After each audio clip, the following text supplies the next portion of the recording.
So for them to be able to come away with that win, especially after kind of almost feeling like that heartbreak of losing to Oklahoma State was big, and then they get to close it out today here with Charlotte. Hey, let's take a look at our impact players, brought to you by Visit St. Pete Clearwater. For the 49ers, it begins right at the top of the order with Olivia Williams. And what are we going to see from Big Mac today? Well, I mean, Big Mac is someone I think in this tournament has maybe been a little bit more quiet, and that's almost why I wanted to highlight her. She's someone that doesn't stay quiet for long, had a hot start to the season in week 1, so someone that I can see stepping up big, always inspiring her teammates, so much fun to watch. And Olivia Williams for Charlotte, going to be an important piece to be that spark plug up top. She's fast, she's quick, puts that pressure on the defense. It's going to be important for her to get this Charlotte team going. Number 10, Olivia Williams. And we are ready to go from Field 3 in Clearwater. Great to have you with us on this Sunday morning. Senior Emily Levitt ready to bring the first pitch. We are off and rolling on this 4th and final day from the 2025 Clearwater Invitational. There's the senior Levitt. Emily Levitt getting the ball, like you said it, that senior. 5 innings so far on the season. Good opportunity for her today.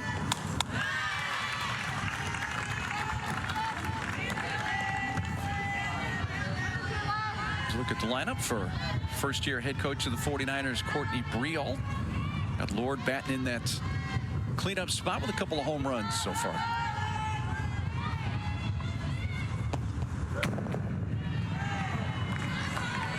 And you and I at least see one of those pitches a game. I just want to, on this field. It's early in the season. Pitcher's still getting a feel for that thing.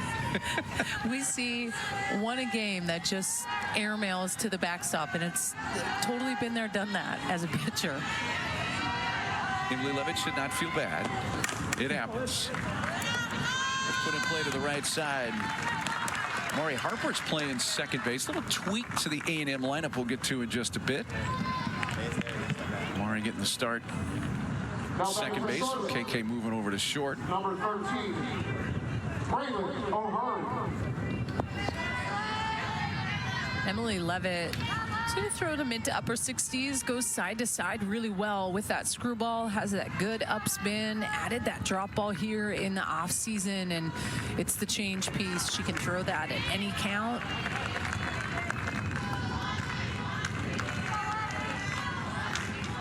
Having a changeup you can throw at any time would seem to be, in this day and age where hitters are so good and the scouting is so good, you got to have that. That's a must-have. I mean, velocity does not fool hitters anymore. And we know that. You see how this game continues to evolve, and so much data and so many different things, and pitching machines that can replicate certain pitchers. So back in the day when you threw 68 to 70 miles an hour, you could get away with just having the heat. But nowadays, it really is more about having a staff. You definitely will still get those aces. You think about it for Texas A&M and Emily Levitt, like, Emily Kennedy, like, she can go 7 innings. We've seen her do it. You just don't see it as much anymore. You're trying to neutralize offenses a lot, mixing speeds a lot more. The game is just changing with how much data there really is out there. Even though Hearn's coming off a 2-hit game against Auburn. You know, Auburn's undefeated in this Clearwater Invitational, but they played a slugfest against Charlotte yesterday, a 14-11 Auburn win over the 49ers. Breault had a couple of hits and a couple of runs scored in that game. And strike 3 on the outside corner. And I can tell already the plate umpire, Marty Azabishan, strike zone is favorable to Daniel Laurie today. This is so good. This is that screwball, but you look at like that break, it almost starts in and kind of makes its way away from the hitter. That's just filthy pitch right there at that count. That was so good. 2 outs for the shortstop, Tegan Ritchie.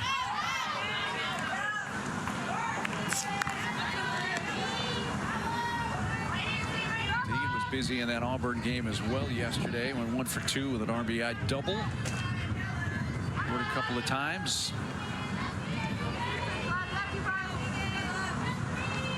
Now in her sophomore season.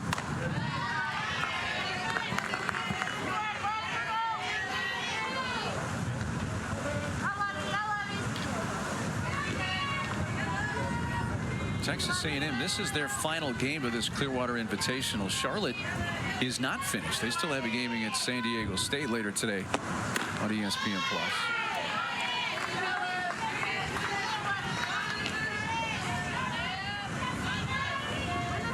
So here's the last 3 games here in Clearwater for Charlotte. They opened with Liberty, and Liberty's really good. I mean, they're a perennial NCAA tournament team. Then they played UCLA. Then that game against Auburn. They got A&M here. That's why you come to this type of event, Danielle.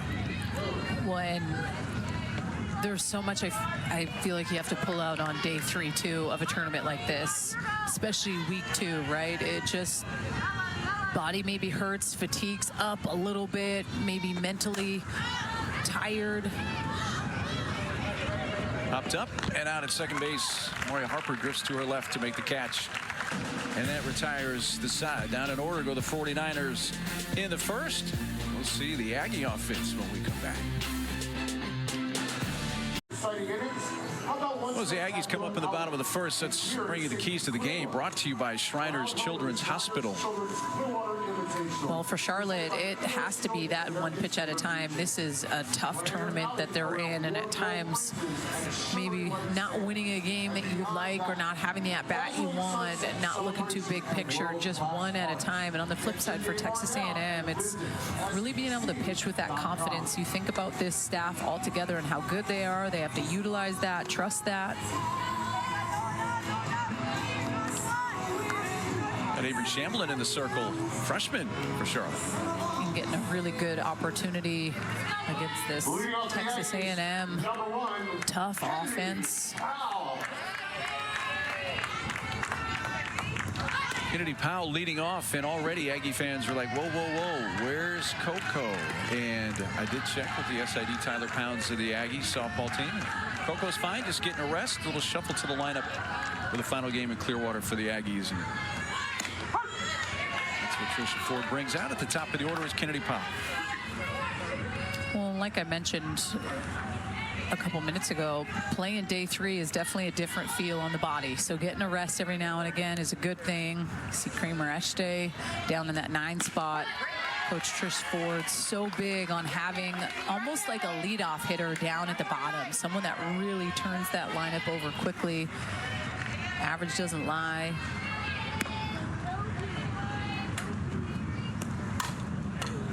Kennedy shoots out towards the left side, and it dribbles through into left field.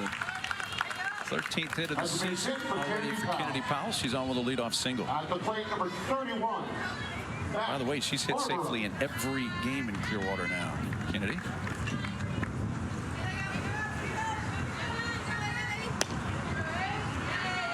Got to watch her on the base paths as well. 4 stolen bases. One thing you don't want to do, though, is take the bat out of the hand of Mac Barber.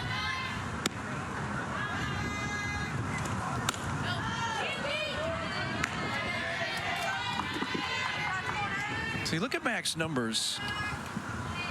She, believe it or not, has had only 1 hit in this Clearwater Invitational. That was in the first game against Wichita State. She went 1 for 3. She's had an RBI, though, in all but one of the games. And she pops this up, and in foul ground, who wants it? And it's going to drop. Looked like Shoemaker called off Savannah Wynn, and it landed right in front of the first base dugout. Well, and if you're Mac Barber, that's a gift right there. Because when you're on defense, you know the type of hitter that Barber is. You want to be able to come up and make those plays. I like how she's been moved to the 2 spot. And just switching her up a little bit. You also have to think someone like Big Mac, the transfer, and just what she was able to do at San Diego State last year, she's going to get pitched differently. Every time that a pitcher faces someone like Mac Barbara, the pitcher's amped up even more, the heart rate's elevated even more, because those are the types of players you don't want to beat you. So you're always getting a pitcher's best, especially your senior year. Barbara was looking at that 3-1 pitch, and it was a really good delivery from Shamblin to hit the outside corner, and there's a theft by Powell, so her 5th steal. First base is now open, and let's see what Mac gets on a 3-2. Reaches out, rolled over on it, and grounds it to first base. Savannah Wynn takes it herself. It does advance Kennedy Powell over to third, so it's a productive out for the Aggies.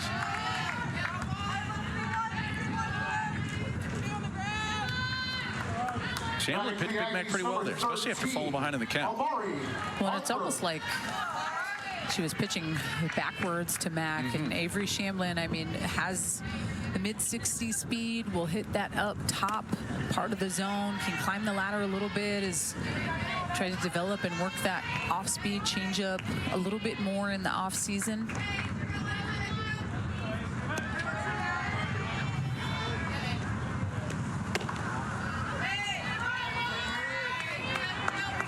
Two 2-0 on Amari Harper. New freshman Avery Chamblin.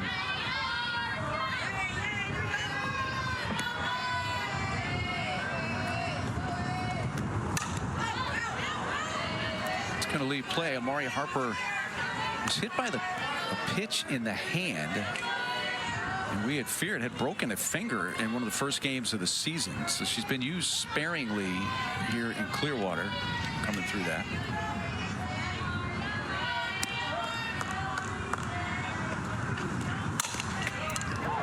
Right back to the circle.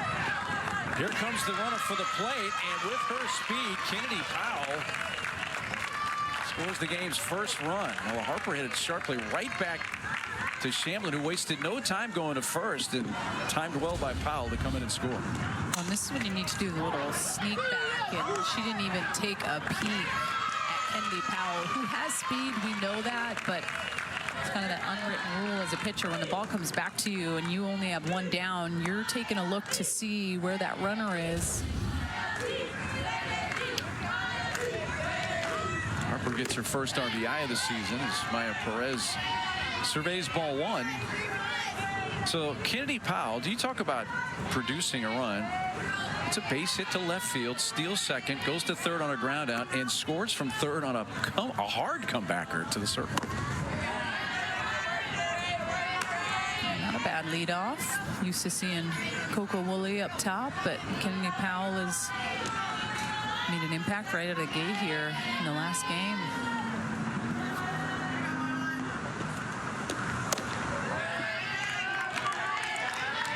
Three balls, no strikes. Maya Perez. Two-hit game in the first game against Wichita State for A&M on Thursday. And a three-run double in the top of the seventh that blew that game open. Here she sees four pitches wide and walks with two outs.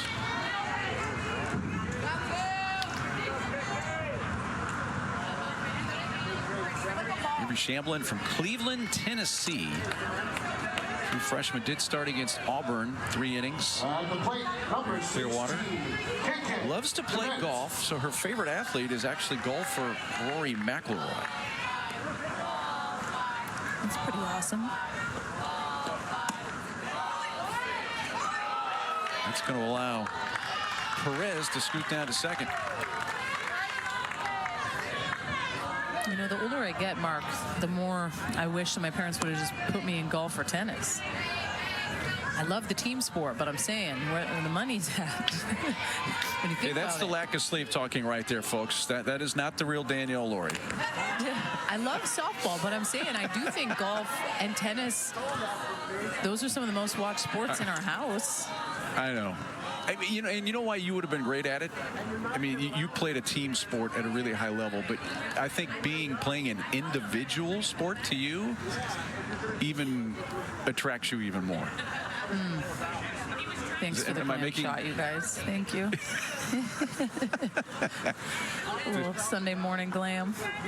You didn't say anything about my psychiatric observation of your behavior. You would have loved an individual sport. It would have been all on you in golf or tennis. And I do think it's a different mental psyche that you need to have to play one sport. But there also are times where you think about, like, pitchers, how at times you feel like you are out there in the circle and your team is behind you, but it can be lonely. And you have to be able to make big pitches and throw big pitches under pressure, and that's what I think about with golf and when you think about tennis. Like,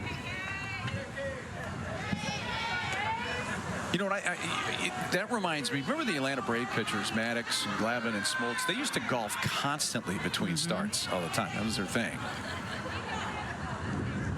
My man Michael Jordan, too. Oh, absolutely. KK DeMint with a 2-ball, 1-strike count.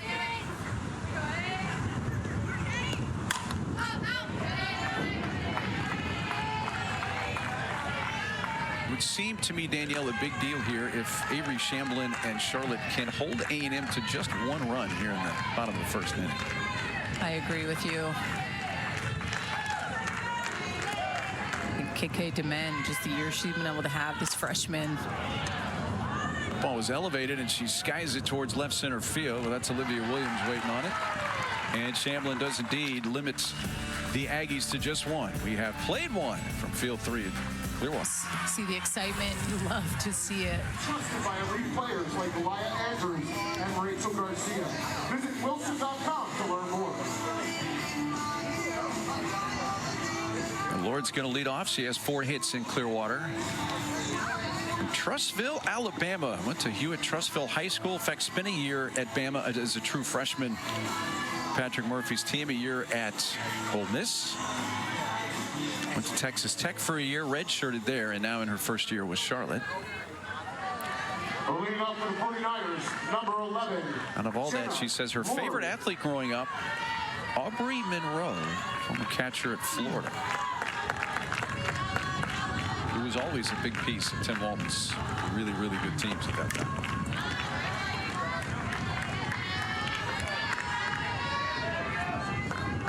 Like we have said, Danielle, if you don't have a catcher, you got problems. It's not going to work. Yeah. That QB of the field, they're seeing everything. They're touching every single pitch. I know pitchers have to execute the pitch, but so much that catchers have to keep us pitchers in check, which is not easy.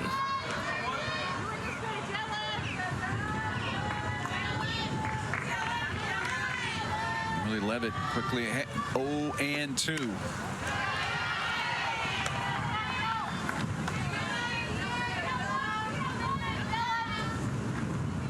Charlotte 49ers. Not a change from a year ago. It's a team that did go to the NCAA tournament, the Athens Regional.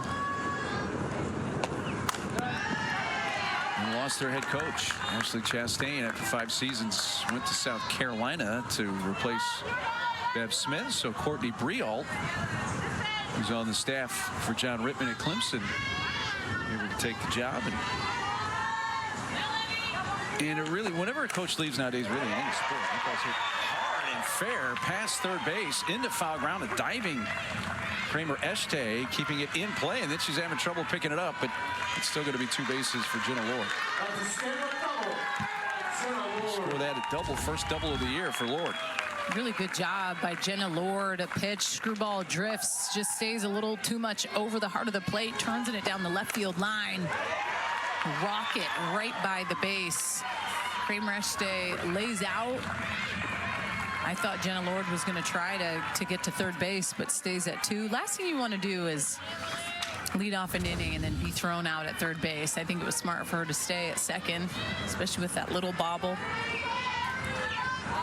Yeah, that's a Cardinal rule, and it don't make the first out at third base. Shedrick fouls the first pitch back.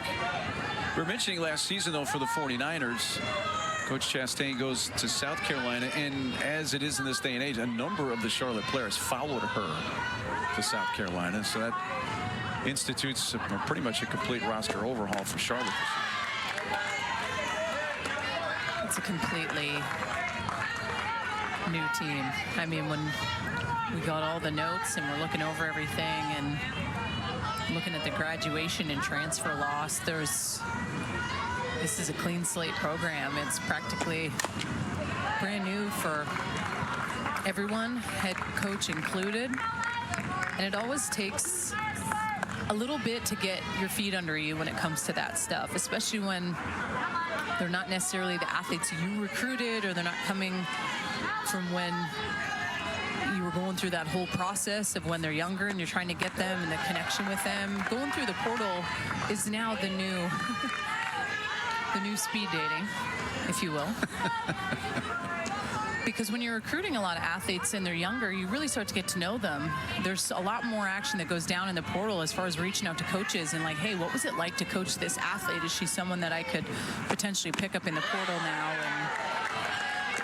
But it is. I really think of, not that I've ever done speed dating, but see these big impact transfers for Charlotte, some big pickups. Cedric, Galinsky, Suggs, all part of that new roster. And Courtney Breault played at Nebraska and Arkansas, and then the last 5 seasons as an assistant under John Rittman. Can't be under a better guy than John Rittman to kind of learn the ropes. But like you said, when you take a new head coaching position these days, like Courtney did at Charlotte, it's like, hey, congratulations.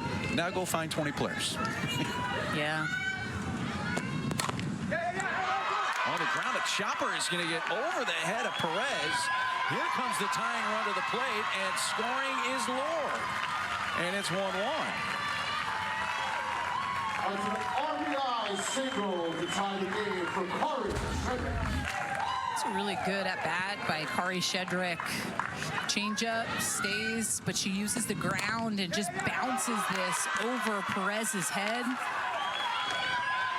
And this was a pretty quick cut by Maya Perez at first base. I thought they might have had a shot because it's not like it was a deep shot to the middle of the outfield. I thought that they would have went for trying to get Jenna Lord out at home, but didn't even let the throw go through.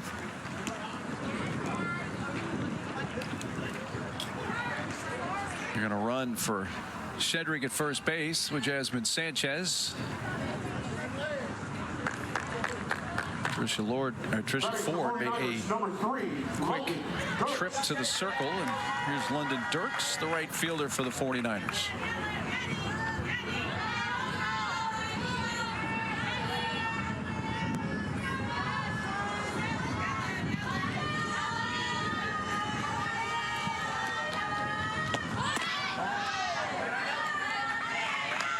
And I'm only saying this because I've experienced this, but when I think about these preseason tournaments, when you have the highly anticipated matchups, like you think about yesterday, Texas A&M, Oklahoma State, like you have a lot of information going into a game like that. And when I think of some of the hardest games that I ever pitched in, there's definitely some against, you know, those top teams, but the ones where you don't have a lot of information tend to be the hardest. And I think of Charlotte as that team in this situation where they really have nothing to lose. Like, there's not a whole lot of information. It's a fairly new team. That bunt put down, and the flip in time. Nicely done by Levitt. She never made the exchange and flipped it out of the glove straight to Perez. Turks is able to advance Shedrick down to second, so station to station here for the 49ers.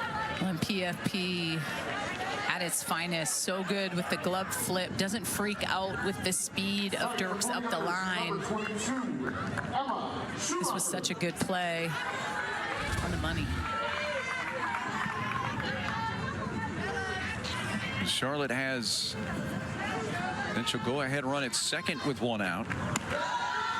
And Shoemaker takes high ball 1.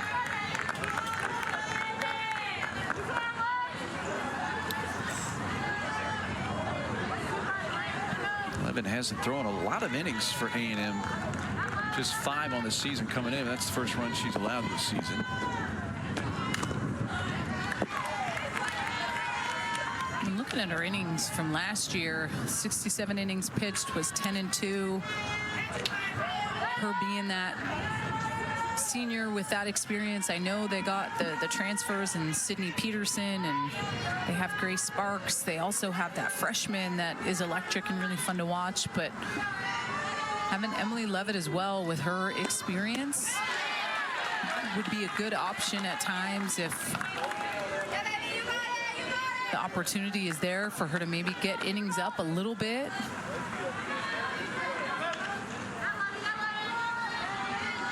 Levitt, a Southern California native who played her freshman year, true freshman year at Minnesota in 2022, and then went to A&M 2023 and beyond, and she gets a strikeout there. Her second of the game. And this is an off-speed pitch. Left up in the zone just a little bit, but enough to fool Shoemaker. On the plate, catcher, Addison Lund.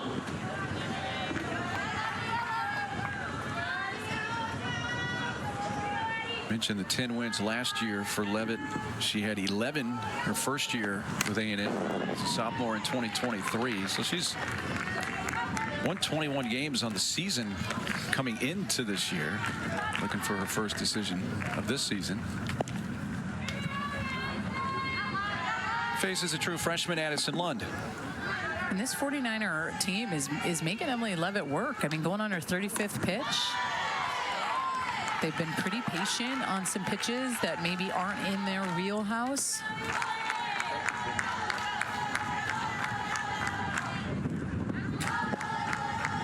Charlotte looking for their first win in Clearwater. Lost by 2 to Liberty. And run ruled by UCLA in that 14-11 marathon yesterday against Auburn that they lost.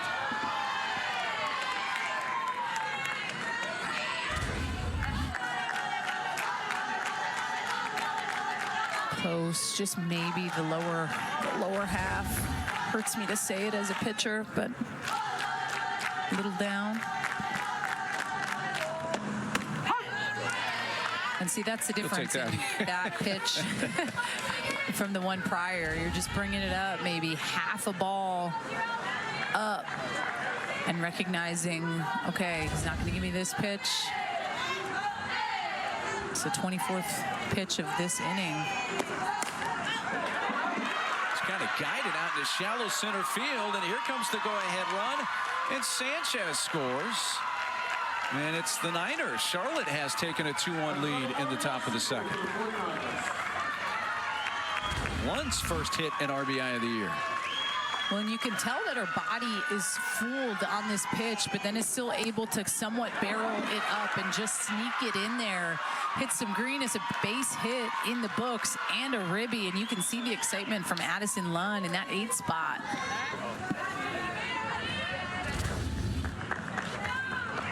It's been a 2-run inning now for Charlotte. Savannah Wynn, the first baseman at the plate.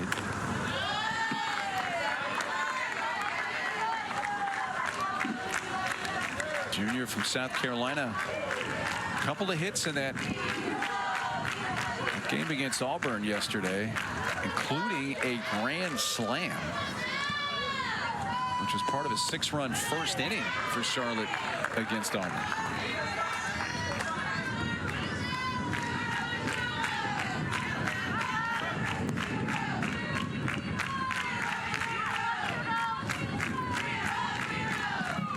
The second career home run for Wynn, whose first came as a freshman back in 2023 against Duke.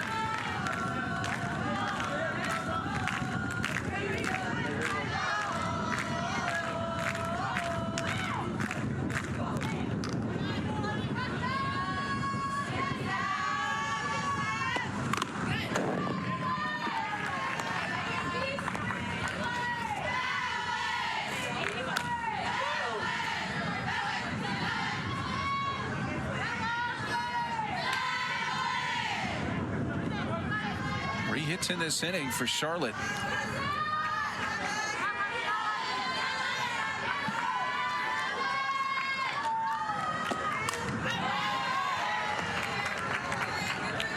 Wynn battling. They're battling. Yeah. Jinx.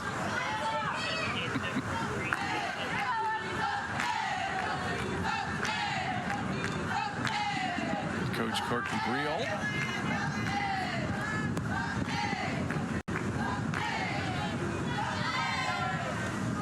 Two-strike pitch. That's a full count. And not even phased by the up pitch by Emily Levitt. You just see the take. Obviously, it's a pitch that's way up, but not swinging at pitches way out of the zone, attacking ones that are in and making her work. Work the count to 3-2 and got a pitch pretty much down the middle and lines it into left field. For Charlotte's 4th hit of the inning. And they'll have 2 on now with 2 outs as Lund advances to second. This is a really good at-bat by Savannah Wynn in the 9 spot. I love this time, the bunt to time up and just get on point with a pitch. The screwball elevated up a little bit and does some damage with it. And that pass the bat mentality big here for Charlotte. Back to the top of the order, and Williams fouls it off.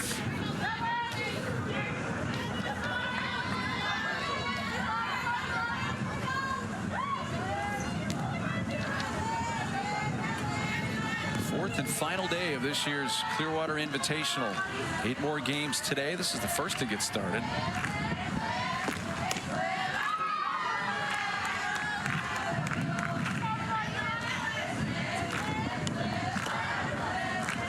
Grounded out to second base her first time up. Tell the breeze is blowing around pretty significant on this Sunday morning in Clearwater. That ball's belted towards left, but foul by 5 or 6 feet.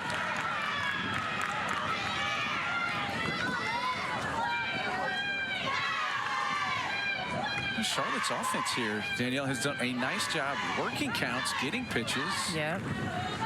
Barreling some up. And working deep into counts and really making Levitt work. I mean, these are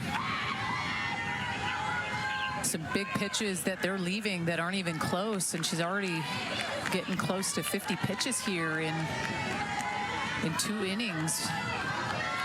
Impressive. After the first inning, they've really turned it around here in the top of the second.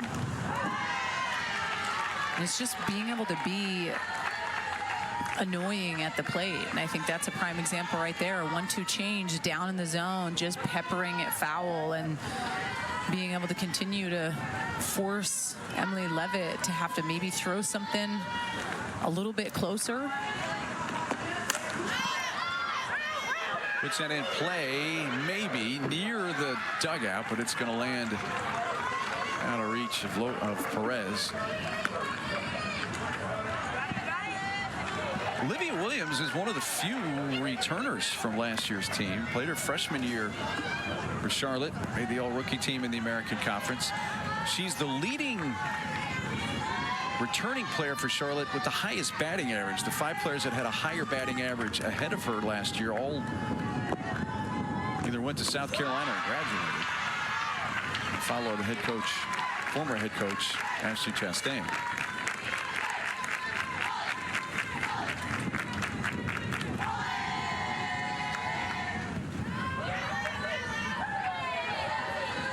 Olivia's going to see a 2-2 pitch here from Emily Levitt.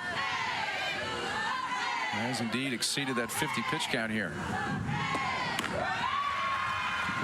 And just having really good at bats. I think the one thing that's standing out is they're comfortable going deep into counts here. They're fouling off those pitches that are close, and then the ones that aren't even sniffing at it. Like, to them, it's not even a competitive pitch, and then they're forcing her to have to throw a big pitch in a moment. Chop towards the middle. Force out at second base is taken by KK DeMint to win the inning. But 7 batters come to the plate for Charlotte, and they scored twice to take the lead, 2-1. Potential candidates. I know you and I have looked at Tim Walton's team at Florida as being one of his better teams in a while, and he always has good ones. And certainly Tricia Ford has a good one in College Station. There's that preseason poll. So Texas is the team out of the Big 12 that's picked to win the SEC. Again, this is just a preseason poll, the coaches poll. So this isn't even media members voting. It's the other coaches. I gotta go Florida here. I don't know why. My gut's telling me Florida over Texas with just that postseason run that they had last year and making it to Game 2 against Oklahoma, and the winner was going to go to the national championship. There was just a lot. Frankie Rajol sends it out to center field, and there's Olivia Williams. Avery Shamblin gets a quick out. This is season 3 now for Tricia Ford at Texas A&M after very successful runs at Arizona State and Fresno State for that matter.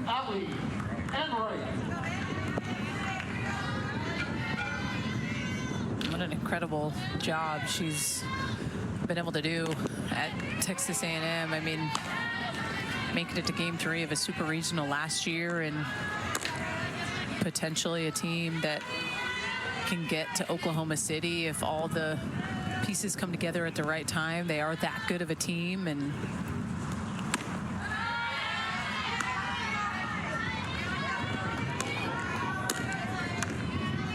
you and I talked on other telecasts prior to this one about last season for A&M. That super regional in Austin, the twists and turns was just as entertaining a sports television as you're going to find, as Allie Enright dumps that into left field for a 1-out single.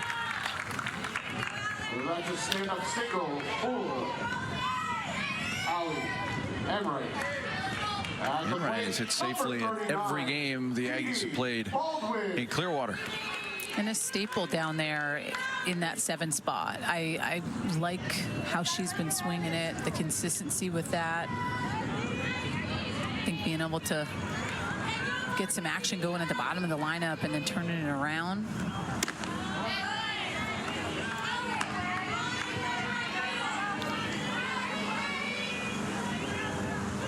Leave it to you to notice eyewear.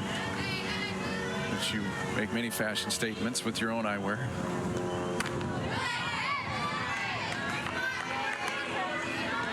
Two and 0. So you're saying those lenses are darker than the transition ones, where they darken up when the sun comes out? Yeah. I think they're the transitions. You would know. Edie Baldwin getting the start here, first start of the season for her. Behind the plate, and now at the plate with the bat.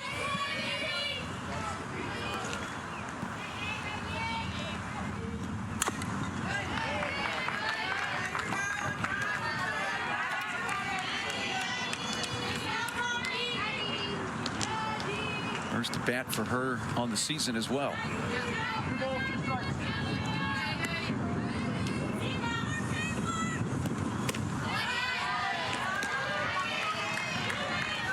She has worked it full.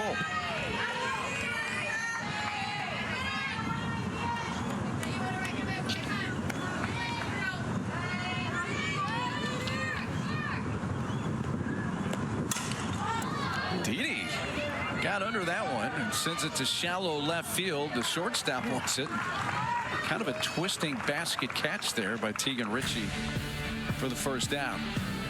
Well, we have a full slate of women's hoops games today on SEC Network, and it all starts at noon Eastern with Ole Miss heading to Knoxville to face 15th ranked Lady Vols.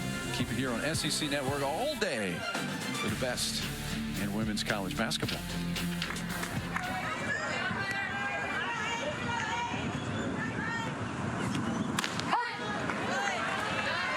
Estee takes a strike.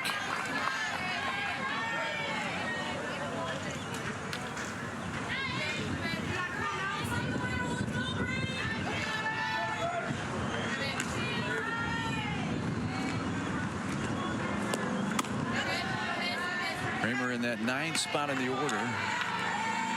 Comes in hitting .500 on the season, 10 of 20. And we've talked to Tricia Ford about this. She says, hey, basically Kramer Estee is a second leadoff hitter. She just happens to be in the 9 hole. When making it known that doesn't believe that you put anyone other than someone who is like that turnover player, leadoff type player down in the 9 spot. The importance of being able to turn over that lineup is so important. You only have the top of the lineup in the first inning, and then it's always kind of forever changing, and you tend to see kind of the 8 hitter or the 9 hitter at times getting to lead off innings, and Kramer Estee has been a good staple down there. Right near the fence and over the fence. Foul. Tate played her first 2 seasons for the Louisiana Raging Cajuns. In fact, her last year with them in 2023, she was a part of the team that went to Baton Rouge, beat LSU in the regional, then went to Seattle. Her season ended there against the Huskies, but quite a run. And then last year, her first year with A&M, was all SEC second team.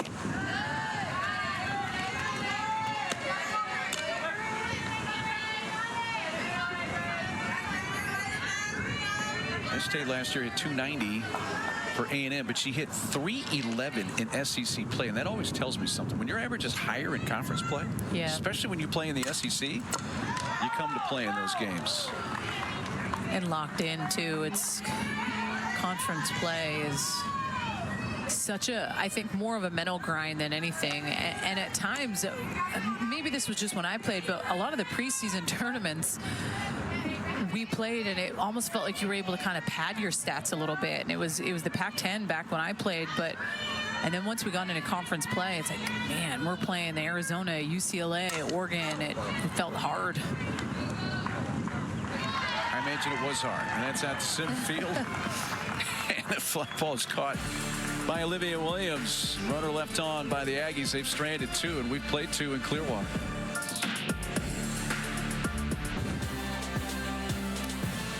Levitt pulled apart after 2 innings and 53 pitches, and Charlotte made her work in her 2 innings. Yeah, they really did. She went into a lot of deep counts, 3-2 counts, some 2-2 counts, making that quick change here as we enter the top of the 3rd inning, bringing in Grace Sparks.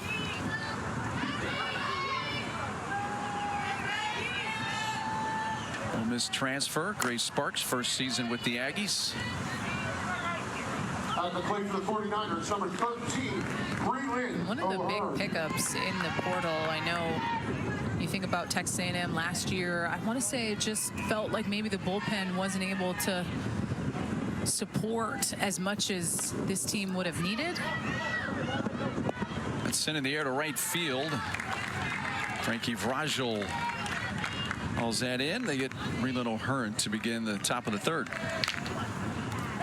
So they had to go heavy in the transfer portal and look to pick up some pitchers. And Grace Sparks, the Ole Miss transfer, was a good start. Mid-60s, goes down, has that good change, and will tunnel that with her drop. And when she's on, she is effective. Also picked up Sydney Peters from the transfer portal, the Washington transfer. So to be able to kind of just add that different variety of pitchers, I think, to potentially at times give Emily Kennedy a little bit of a rest. So going into a postseason, I'm not saying she was tired by any means, because she wasn't. She was rock solid, but could potentially help her a little bit the later you go on into a season, especially you want to make it to Oklahoma City. So being able to add Sid P and Olivia Johnson from Washington, Mac Barbara. KK DeMint playing short and throws out Tegan Ritchie, 2 outs. And this is exactly what you want if you're Coach Trish Ford, a pitcher coming in and having 2 quick outs. Everything is about energy right now, and Texas A&M isn't giving me the juice. Not that like vibe that you normally see from them. First pitch swinging, and another opportunity for Breault, who may have been battling the wind, sun, the elements, what there are in Clearwater on this Sunday morning. But quick inning for Sparks. They go in order in the top of the 3rd. Dance, and Matt's the dancer of that duo. Matt was getting after it. I think he was doing the sprinkler. He did 2 moves. Yeah, one was a sprinkler. Nice for you to be able to identify that classic dance move. I'm not going to say that he was doing that because of me, but he kind of was, because I sent him a video from 2020 of him and I when we were dancing in the booth, and it was more so him, and he was doing those same dance moves. So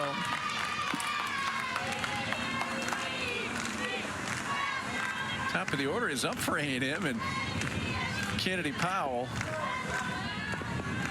has her 2nd hit. Number 31, Happy Sunday to everybody here on SEC Network. We are working remotely.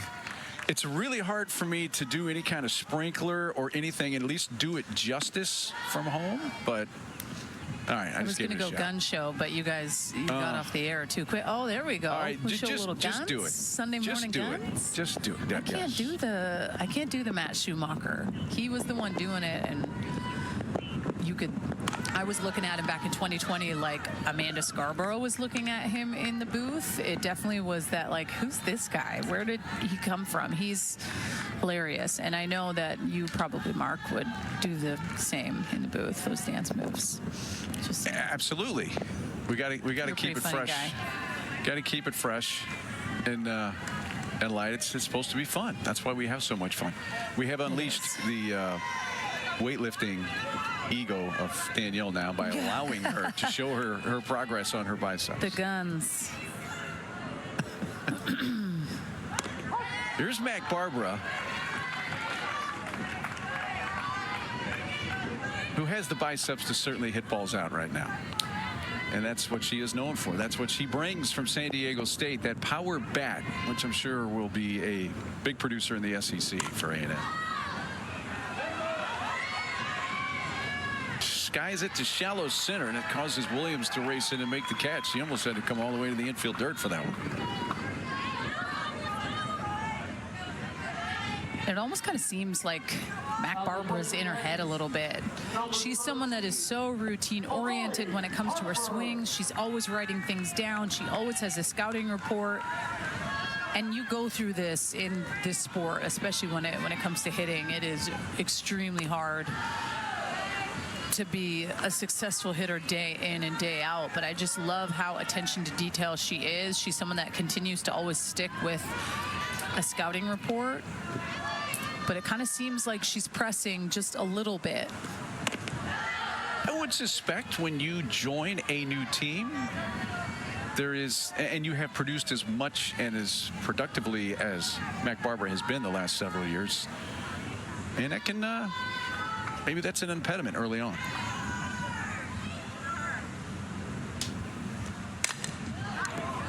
That's it right back through the box and into center field.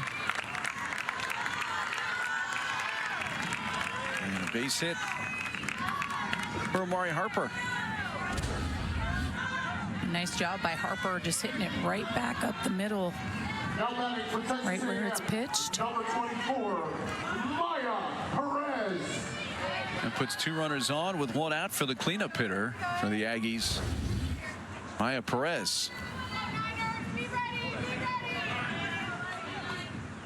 Maya Perez, one of my favorite hitters in the lineup. I mean, only a sophomore. Last year, probably one of the most iconic at-bats that I've ever seen in a postseason super regional. That two-run shot she hit to dead center when they were down to tie up that ball game to push them to extra innings. Like, I know I said this, but it's just, those are like iconic moments in sport that you never forget, whether you were a spectator or you were on the team or you were Maya Perez, and that gave her some good confidence going into the rest of this season. The dance, the runners each 60 feet on a ground out to the right side. So Powell's at third, Harper at second now with two outs. Well, you're exactly right, because it was the whole scenario around it with really her, she hadn't played a whole lot, and here she is in this huge spot, and Perez hits the home run that is completely through that, at least that particular game in the Austin Super Regional on its head.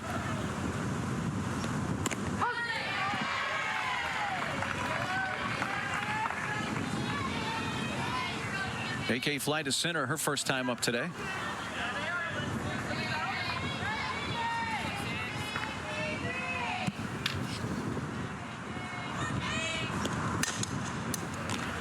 Rolls over on it to third base. Up with that is Jenna Lord.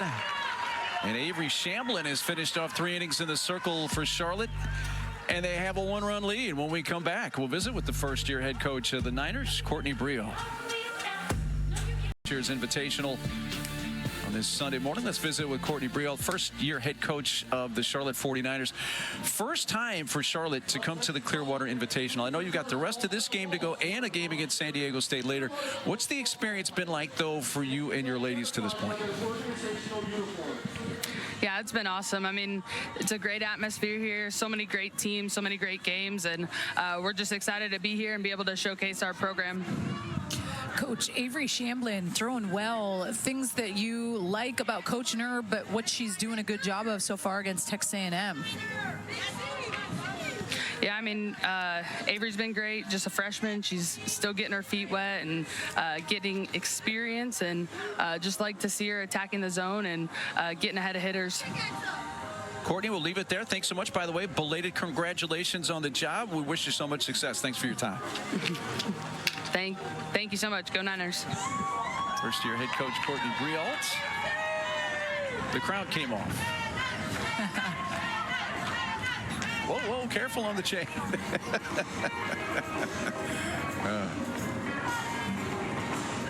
I got to have some fun. Have to. Every coach's interview that we've done, for the most part, the athletes have done something to the coach or placed something on their head, a lot of things. I like it. She runs now over to coach third base. So we appreciate her taking time to do that before she resumes her responsibilities as we now head into the top of the fourth inning. Charlotte has the lead. They had a 2-run second inning, which had followed Texas A&M scoring a run in the first.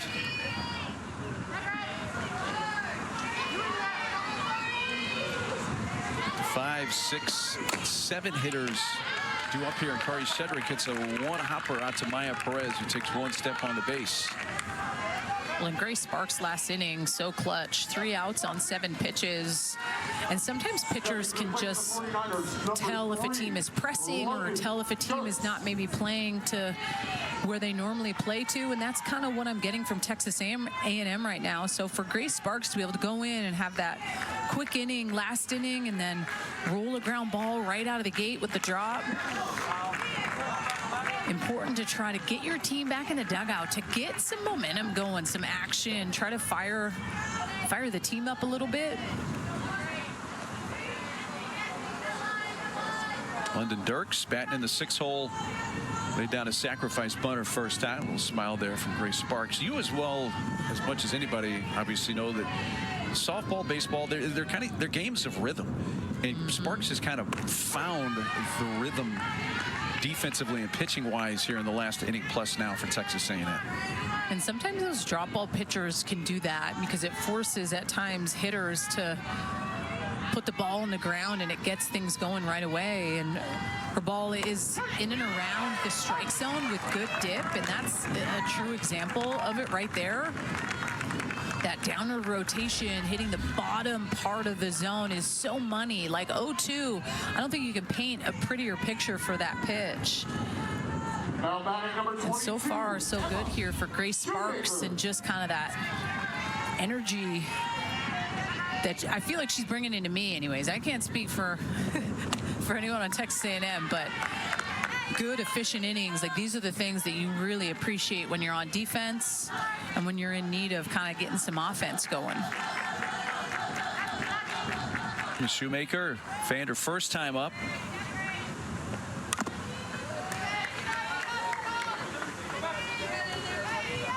Emma with a base hit. Started second base against Auburn yesterday. That 14-11 slugfest that they dropped by 3 runs.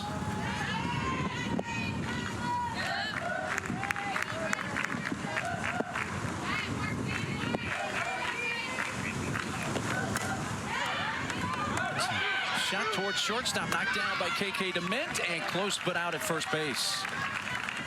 And Grace Sparks has come in and set down all 6 Charlotte hitters that she has faced. We'll go to the home half of the fourth. A&M pick up the bats, trailing by 1.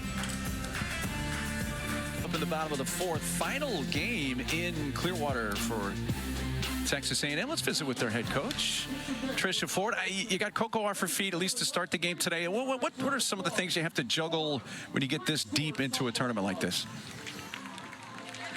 Yeah, just making sure in the long run everybody's healthy, and so obviously we, have a really deep pitching staff, so we started, some arms, and Grace is doing a heck of a job right now. Coach, offensively, wanting to get your group going, I think that momentum from Grace Sparks is definitely going to help, but your message to them to try to light that fire here? Quit hitting the ball in the air. It's gusting like 50 miles an hour in, so trying to get the ball out of the wind that's blowing in. So just, come out here and execute our game plan. Appreciate the time. Always a pleasure. Thanks so much, Tricia. Thanks. Thank you. Tricia Ford, now in her 3rd season as the Aggies head coach. So that breeze, we'll try to get an official reading. It's probably not quite 50, but it's definitely going on pretty well out there. And anything in the air to the outfield's getting knocked down significantly. Well, usually we have the humidity because we hear you talk about it a little bit, but we haven't got those gusts of wind. We haven't been able to tell everyone where that's at, but humidity usually every game. We hear Mark Neely let everyone know. That's chop out to short, snagged by Richie, but has no play. And Vragelo's on to begin the 4th. And for the record, I just read what they put up on the screen. It's not like I'm a humidity freak. It's not on the weather app. It's a great job by Breault, especially when you hear Coach Tricia Ford say, stop hitting the ball in the air, use the dirt, pressure on the defense, lefty, some speed up the line. So good. That is scored a base hit for Frankie Breault. So she has at least 1 hit in all 5 games now that A&M has played in Clearwater. Allie Enright accomplished the same thing with her 2nd inning single, her first time up.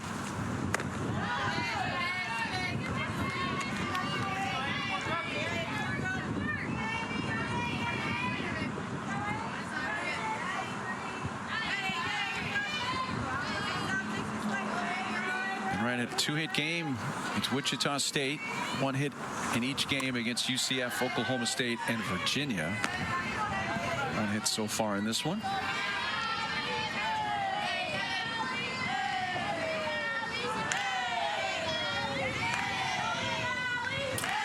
A&M 3-1 through the 4 games. They lost on the walk-off home run to Oklahoma State yesterday by Carly Godwin of the Cowgirls.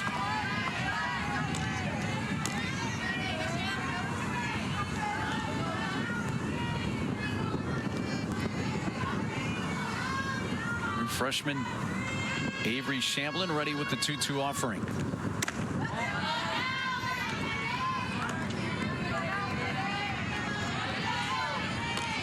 Got base hit for Breault. It's the 3rd time in 4 innings that A&M has put the leadoff batter aboard against Shamblin.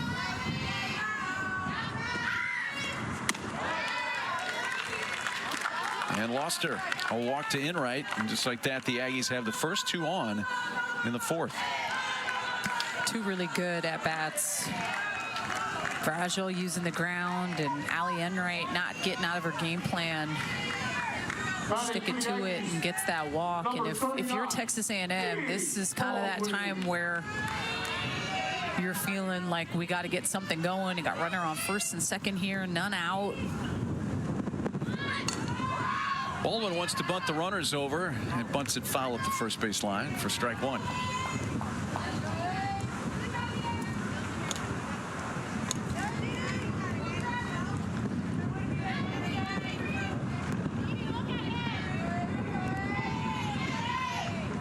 Didi popped out to short at her first at bat, making her first start.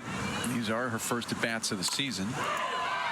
And she swings away and drives it towards center field. Through that wind off the base of the fence. It will give the Aggies the lead as they score 2. And now Baldwin headed for 3rd is in with a head-first slide. The first hit of the season for Didi Baldwin, a productive one, and she blasted this into the breeze. This has to feel good. This is a pitch, drifts over the heart of the plate, and she just pulls it. I'd love to know the exit velo off the bat on that bad boy, because it got out there in a heartbeat.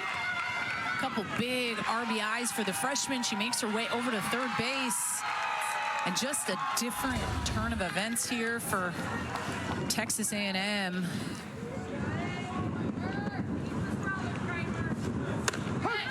Still nobody out as Kramer Estate takes a strike. And Daniel, there's an example where on the first pitch, Baldwin tried to bunt the runners over. And then, I don't know if it was Tricia or whomever, they switch her off to swing away. And all of a sudden, boom, she hits the fence in left center field, and A&M has the lead. And those are those feel-good moments. It's her second at-bat of the season, and she's able to step up in a moment where you can tell they needed something to happen, and that's what gives you confidence, right? Like being able to pick your team up in a moment where maybe you haven't got all the ups and at-bats and reps under your belt, but in a moment there, she's able to trust her stuff, doesn't get the bunt down the first one, isn't discouraged, takes a pitch that misses over the heart of the plate, and Texas A&M up here. Este pops that up near second base, and it's caught by Emma Shoemaker for the first out. Well, Wednesday night on SEC Network, it will be a men's basketball doubleheader that you do not want to miss. Vandy goes into Rupp Arena and faces number 15 Kentucky, and that's at 7 Eastern, followed by number 2 Bama taking on number 21 Mizzou from Columbia. Alabama men taking it on the chin to number 1 Auburn yesterday. Tuscaloosa, that's coming up Wednesday on SEC Network.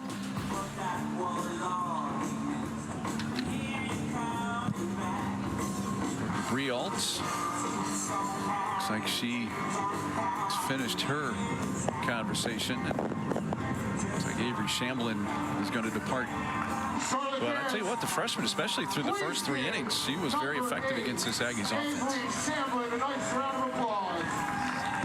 So with the pitching change, we will step aside for a quick timeout. Aggies reclaim the lead here in the 4th.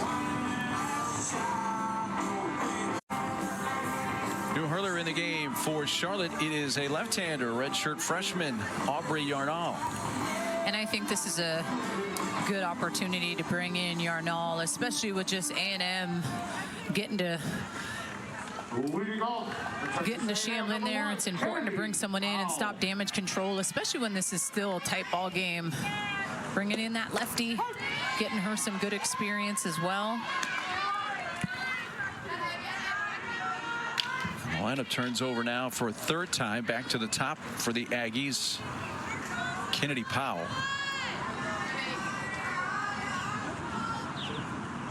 Couple of base hits for Kennedy. A steal and a run scored. And at the top of the order,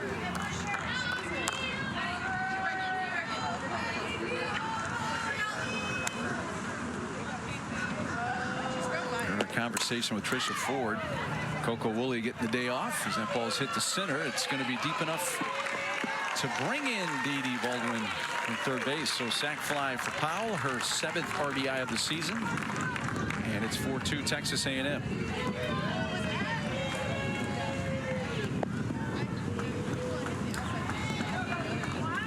You love everyone just running up to Dee Baldwin.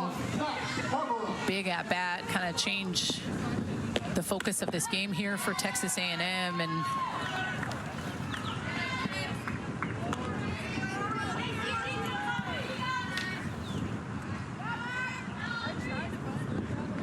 RBI double for Dee Baldwin. She has scored the 3rd run of an inning. And the one thing I can say about Mac Barbara, when she ain't looking for something, she's not swinging. And you just even see the take on the change piece there, like, absolutely not. Like, I'm spitting on that pitch. You're not even going to get a wiggle of my lower half on that pitch. Just committed to what she wants.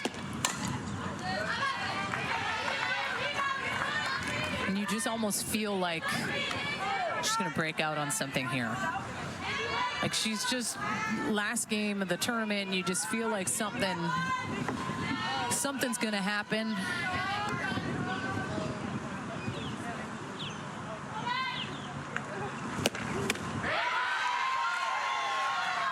Got her swinging. to retire the side, so they've come back quiet so far. But the Aggies do add 3 in the 4th and have taken a 2-run lead at the end of 4. Well, the difference for me in the first couple innings for Charlotte was that they were able to go really deep into counts. And that's when you started to see a lot of stuff happen for them. Manufacturing runs, being able to really, really make Emily Levitt work. And it's just taking note up in the top left-hand corner, the 3-2 pitch, seeing a ton of pitches. And then since, it's been Grace Sparks who's really just gone downstairs and been able to get ahead of hitters, jump in 0-2 rather quickly, and forcing them to almost get themselves out using the dirt. And I think it's a perfect switch with the wind and her being a drop ball pitcher.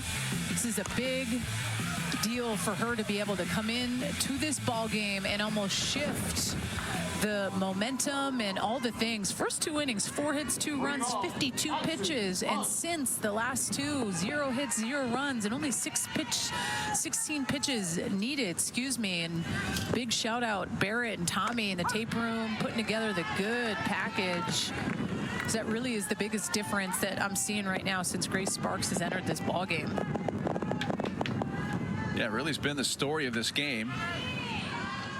Yeah, nice job, guys. It really snowed hard in Bristol overnight, so it's good to stay indoors and get your creative genes flowing with that. Nicely done, Barrett and Tommy. 8-9-1 hitters here for the Niners. Addison Lund, catcher leading off, has an RBI single to her credit today.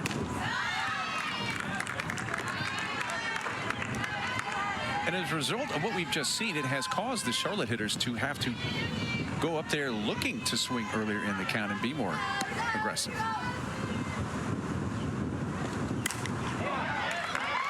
Whips that one into left field. Second hit for Addison Lund. She begins the 5th with a base hit for the Niners, and that ends the streak for Grace Sparks, who would set down all 6 hitters she had faced since coming into the game. Well, and a nice job by Lund. This is a 1-2 pitch. I think the biggest difference, it's a little bit too much over the plate. Elevated up, but if that's out a little bit, I think that's a foul ball pitch instead of a pitch that she gets to just kind of yank towards left. But continuing that momentum, Addison Lund, good piece of hitting. Back-to-back hits for her, and now passing it to Savannah Wynn, who also had a hit in her last ups, really battled, took Emily Levitt deep into account as well. Number 1, Tessa Aubrey. First pitch strike from Sparks, who's throwing strikes. First 16 pitches she's thrown, only 3 have been balls. She's up to 20 now.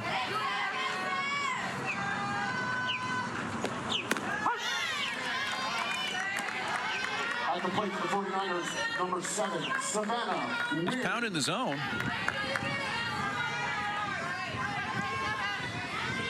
Ahead of Savannah Wynn, 0-2. Savannah singled in her first at bat.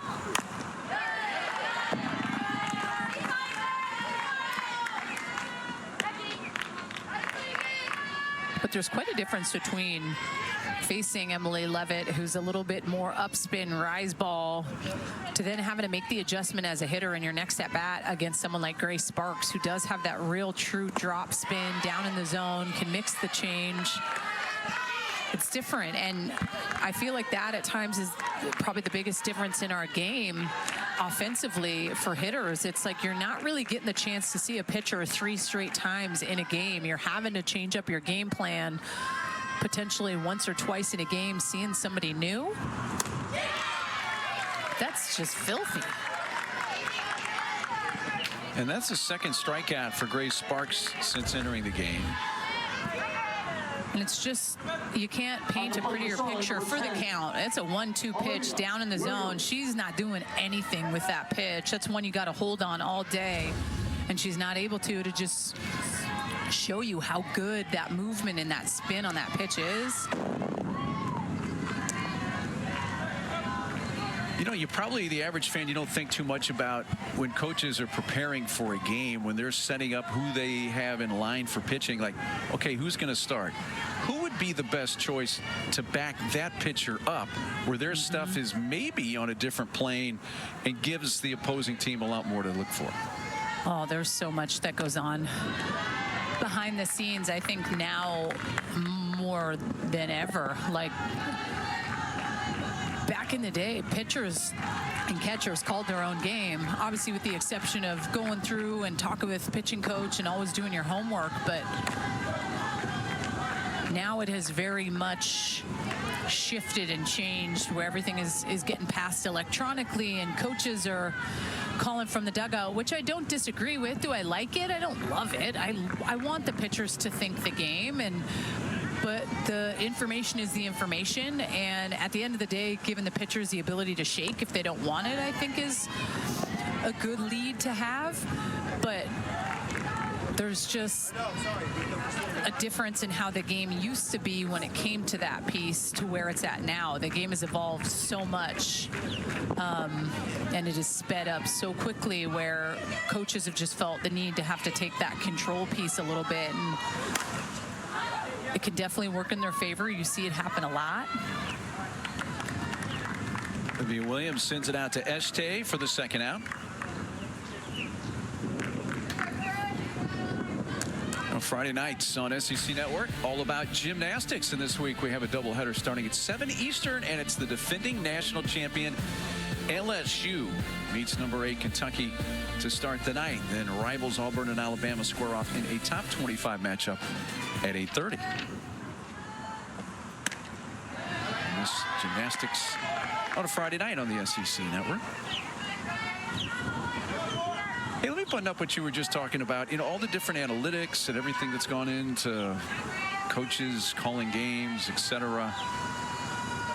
When you look at where baseball was not long ago, they had to do some stuff to speed up the game. And it was interesting to hear Draymond Green, and I usually don't quote Draymond Green of the Warriors in the NBA. Somebody asked him, is the NBA boring nowadays? And he said, absolutely. Says it's all three-point shots and layups. And nobody's really shooting mid-range shots, and the games become boring.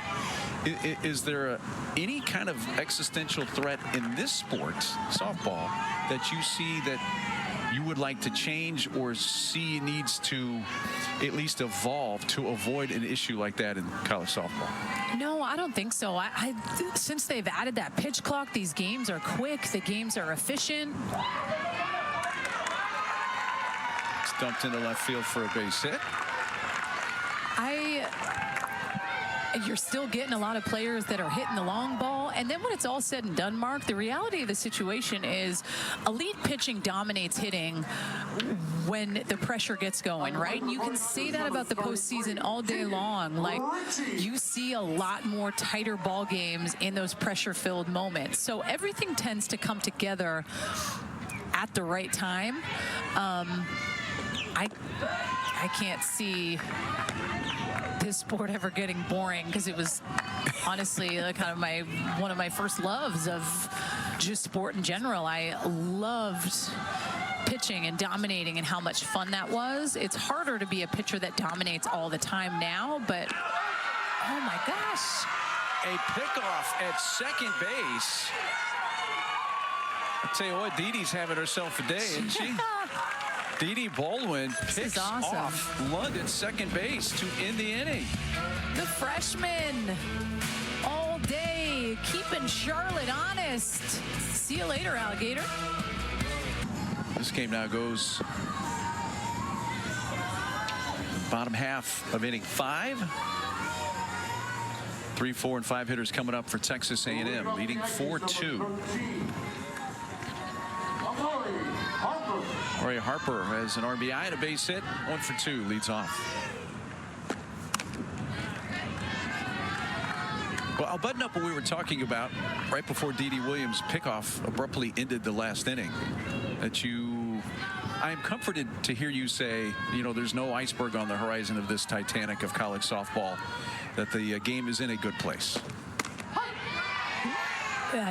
I think they're always making the right best changes to keep the sport interesting and fun. I do really love the pitch clock, because there were some games that were 2.5 hours getting up there, right, when those pitchers were taking their time. So I think the 20-second clock is going to be such a a big piece as well, because it keeps the game quick and fast, and that's why a lot of times you'll see people that have been baseball fans will gladly turn into softball fans because they're like, I don't need to watch a 3-hour game. Like, it's so quick, it's fast, they love it.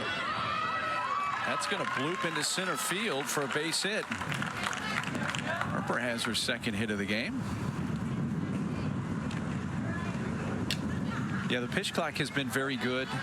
It's something that really helped Major League Baseball. They were in a fit. Their game times, it has been immensely popular with fans. I know it wasn't really popular with some pitchers and players, but they have gotten into the rhythm of it. And I think sometimes it's easy for players to miss the big picture that, hey, it's really about the fan experience. This is entertainment. Totally. You got to speed this up. It was hard for me to, we'll let baseball on in the background and being in Seattle, the Mariners and all the things, but like for me to go sit at a ball game for 4 hours, that is way too long. Like, I can go in 2.5 hours. Awesome. That's about it. Base hit right field from Maya Perez. And A&M has the first 2 on here in the home half of the 5th. Yeah, when you got kids, you got school the next day and all that. Yeah, it's there's a lot that you goes got to tighten into it. things up. Yeah. By the Texas A&M number 16, KK. Ryan is on base for a second time in the game. We're going to use a runner for Perez.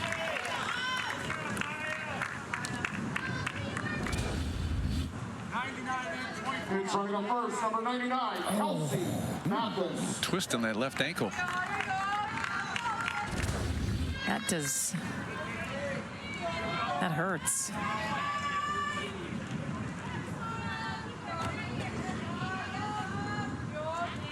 Feel that from my basketball days.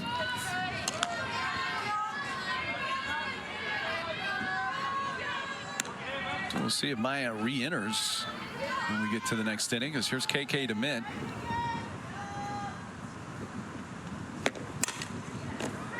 KK grounds it to third. There's a force out there, and the throw across the diamond is in time.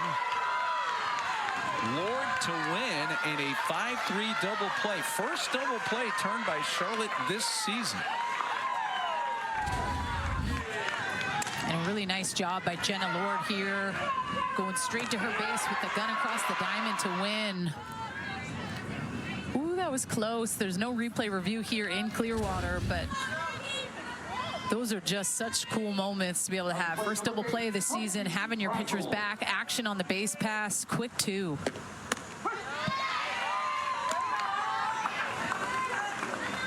And now the lone runner is at second with 2 outs. Frankie Vrajel. Line to center and single, scored a run.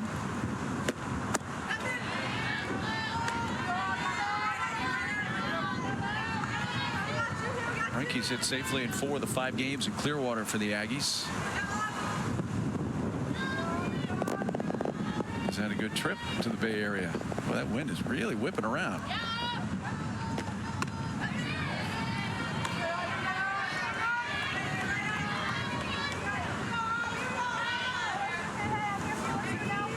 Forecast for a possibility of rain shower later in the day. Hopefully that stays away and that this tournament gets in without any delays, especially after last year. We basically lost the last 2 days from a very odd weather system that came in and just blanketed the Bay Area with nothing but rain for a couple of days. Much better weather in 2025s. Yeah.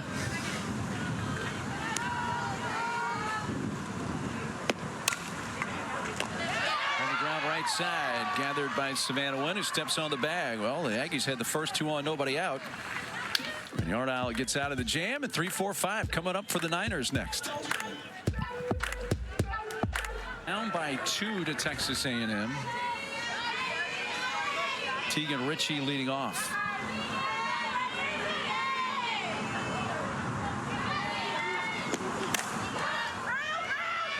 Tegan fouls it down the right field side. Actually threw her bat. Yeah, I lost the handle on that. Way up. Thought she was going to hit Coach Trish Ford. There it is.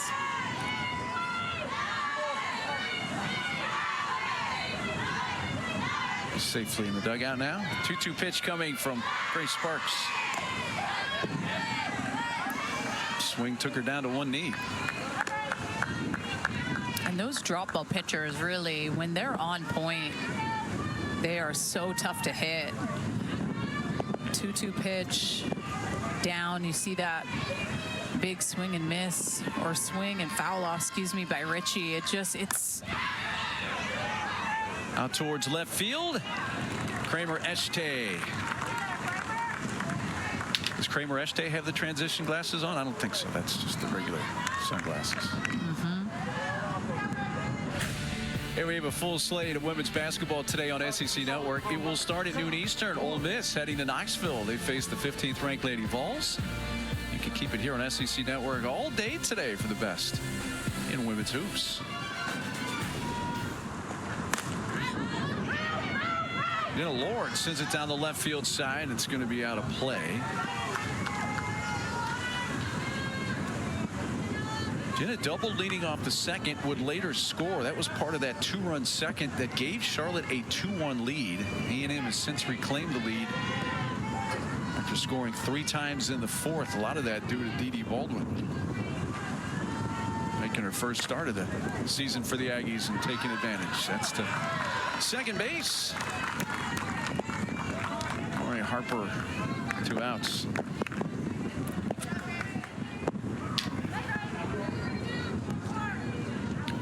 Grace Sparks has come in and just really found a flow and stabilized things in the circle for Texas A&M.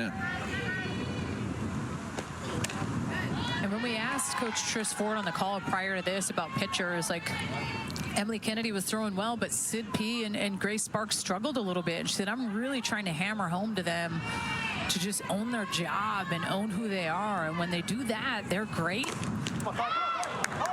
That one off the leg of Sparks, and hopefully she's all right. That shot off the bat of Kari Shedrick. They're going to come out and check on it. That does not feel good. This is a drop ball, and you almost hear it right off the knee. And Trish Ford, the biggest thing I got when she was talking about Grace Sparks, she said Grace at times will leave that drop ball up. When the drop ball is left up in the zone, it's not an effective pitch. When she does get that real true spin, it's so good. And that is something she's had to continue to reiterate to Sparks. It's like, work the drop. The high drop isn't an option.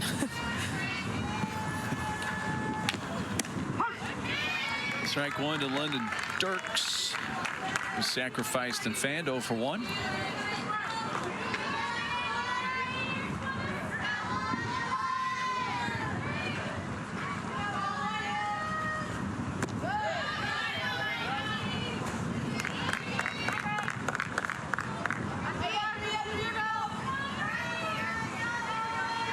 Junior London Dirks started in right field in every game so far in Clearwater for Charlotte.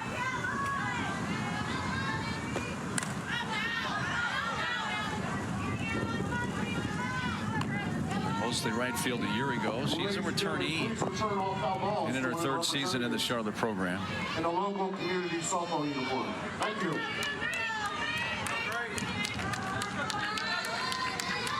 Two-out base hit by Kari Shedrick, her 2nd hit of the game. She's on with 2 outs, and Dirks fouls it away, 1-2.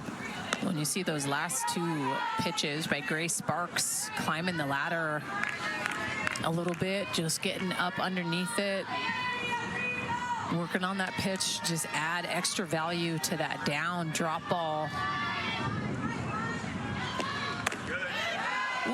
And that's what the 2 pitches prior to that one set you up for. And that is a good hold by Dirks. But it was back-to-back pitches spinning up, and then you see the body, and that's a solid hold. But every pitch is a next setup pitch, and I love that.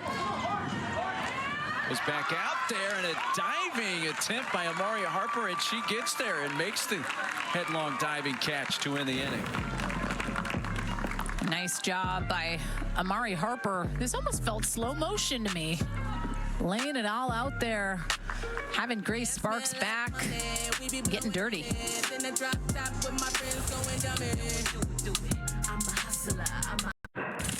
Well, Texas A&M was down 2-1 in the fourth with 2 on. Baldwin didn't get the bunt down on the first pitch, but swung away on the next and hammered one through that strong breeze and up against the fence in left center field to score 2, and that flipped the game here for Texas A&M. She would later score in that inning as well.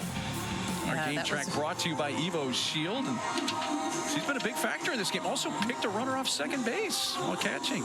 She's been fiery and fun to watch, and had only been her second at bat of the season, and just being able to step up, not letting the pitch get by her that missed, picking someone off at 2, just owning her job. Edie is due up second in this inning. Bottom 3 for A&M, who are up 2 last to the 6th. So they know they're going to take at least a 2-run lead to the 7th.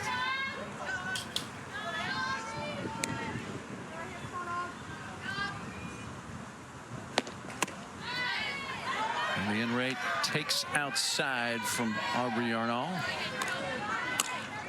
A hit, a walk, and a run scored for Allie in this game.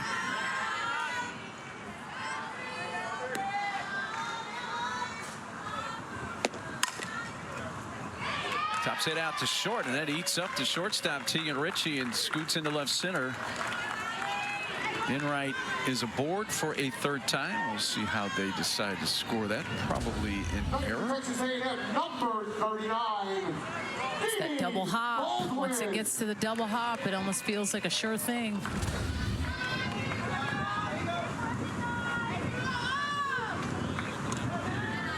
No, Texas A&M. That a base hit. Oh. I don't agree with that, but it's all right. Florida State and Texas A&M will be playing next weekend. I'm excited to see that. A&M will be headed to Tallahassee. It'll be a matchup of some pretty intense offenses. Baldwin hits it hard but foul. Yeah, that matchup right now, having gotten a look at both those teams here in Clearwater, good luck to the pitching. There's some heavy hitters on both sides of that. And exciting to think about for Texas A&M, which to me kind of has that solidified ace when you think about it. There's a lot of moving pieces, but Emily Kennedy tends to be that ace.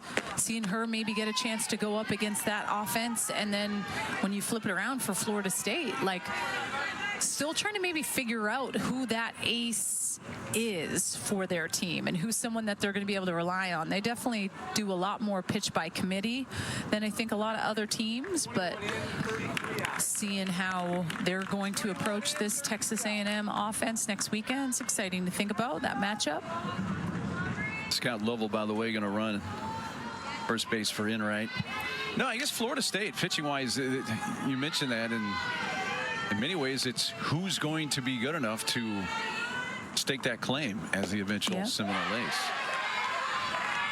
It's there for the taking right now. And they always have a full staff, and sometimes things will happen that you're like, oh wow. But Lonnie Alameda, who reminds me, you know, Trish Ford and Lonnie are both such masters of their craft when it comes to the pitching department. She'll just make some moves sometimes where I'm like, dang, I wouldn't have predicted that.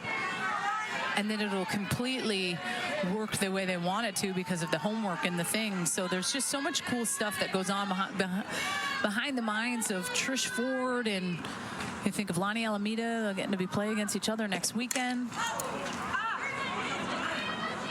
That is caught right near the line. The left fielder, Stina Wellen. That is the first out. Hit well, though, by Baldwin again. Well, Wednesday night on SEC Network, a men's basketball doubleheader you do not want to miss. Vanderbilt going into Rupp Arena. There's Mark Pope's 15th ranked Kentucky Wildcats at 7 Eastern. That's followed by number 2 Alabama in Columbia, Missouri, taking on number 21 Mizzou.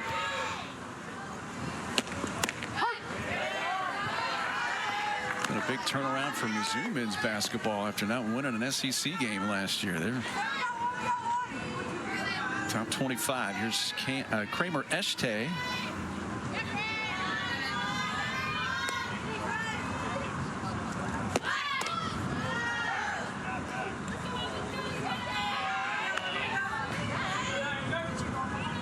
Out level, running it first.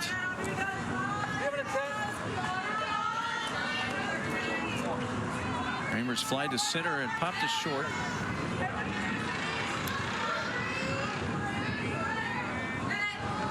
Two-hit game against UCF in Clearwater. Also had a RBI and a hit against Oklahoma State yesterday.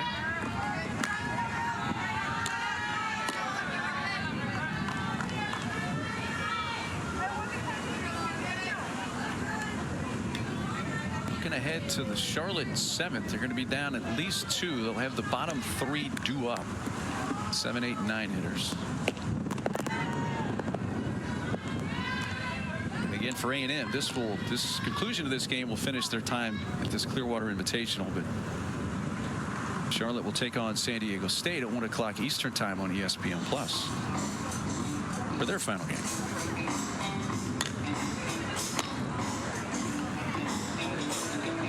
Redshirt freshman Aubrey Yarnall is pitching in relief. Got a start against UCLA here. Has pitched in relief a couple of times. Once against Liberty, once against Auburn here. All this today.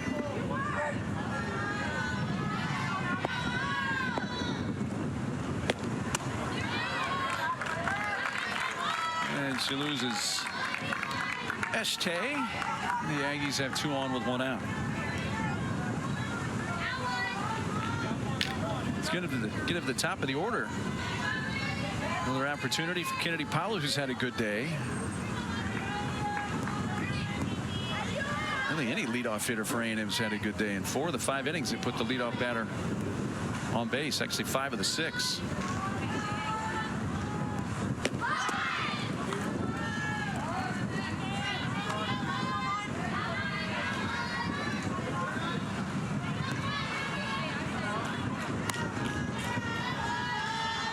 Kennedy batting in the leadoff spot, playing third base.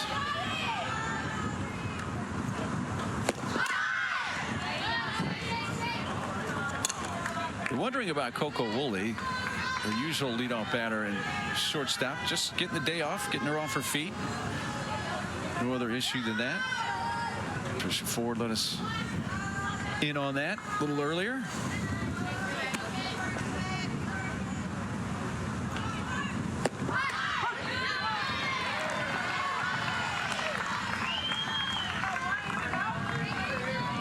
Arnall gets ahead, 1 ball, 2 strikes.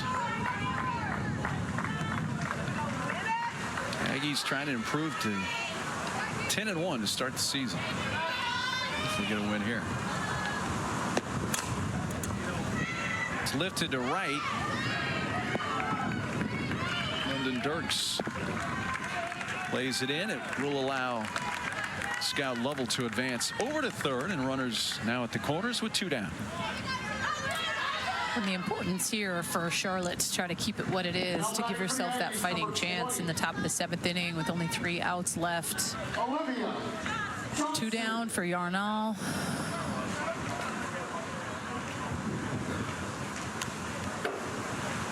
Texas A&M, Olivia Johnson's going to bat for Barbara here.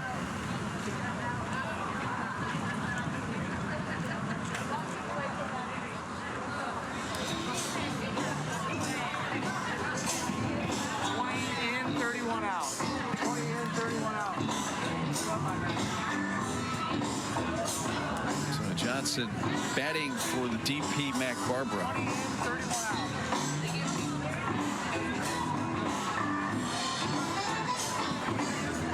Fourth appearance here in the Clearwater Invitational for Olivia. There's a couple of hits, 1 in the UCF game and 1 in the Oklahoma State game yesterday.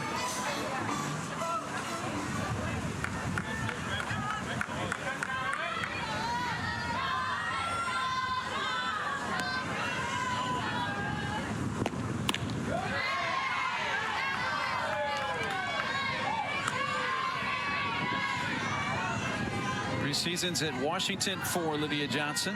Now, year 1 at Texas A&M.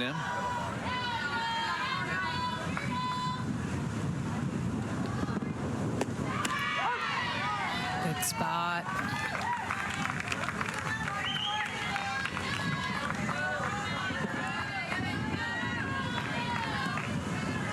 Stay taking second base. So a couple of runners in scoring position for Olivia.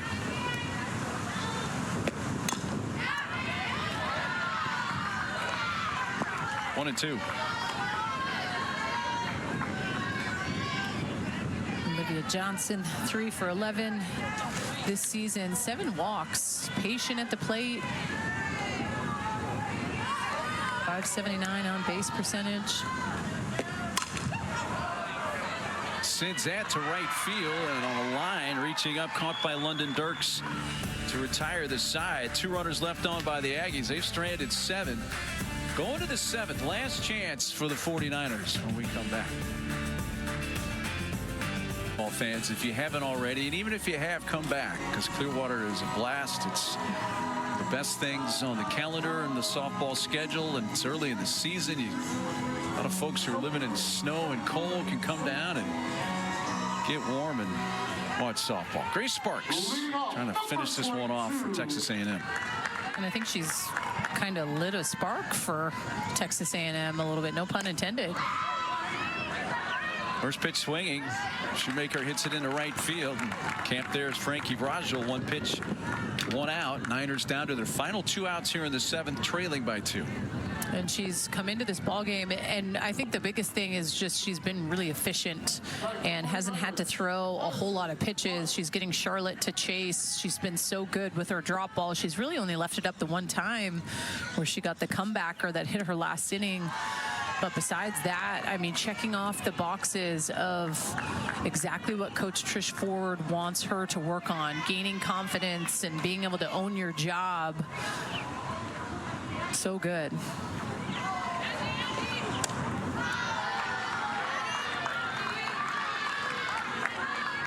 Addison Lund has a couple of hits, 2 for 2. Knocked in one of the 2 Charlotte runs. The 49ers led 2-1 after scoring 2 in the second.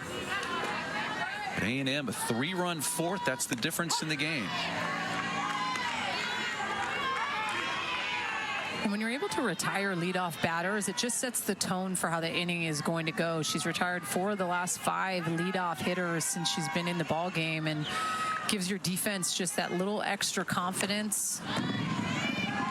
There's nothing worse at times than those long innings, whether it's the pitcher's taking a long time or Charlotte and how they really approached Emily Levitt from the jump. They made her work. They saw a lot of pitches. There were some long, lengthy at-bats, deep in counts. 4, 5, 6, 7 pitches in an AB. Left field, Kramer Eschte. 2 outs. Friday nights on SEC Network. All about gymnastics, and this week we have a doubleheader starting at 7 Eastern. Defending national champion, second-ranked LSU beats number 8 Kentucky to start the night. Then the Iron Bowl matchup, number 12 Auburn and number 14 Alabama, in a top 25 matchup at 8:30. Friday night gymnastics on SEC Network. It's Friday Night Heights.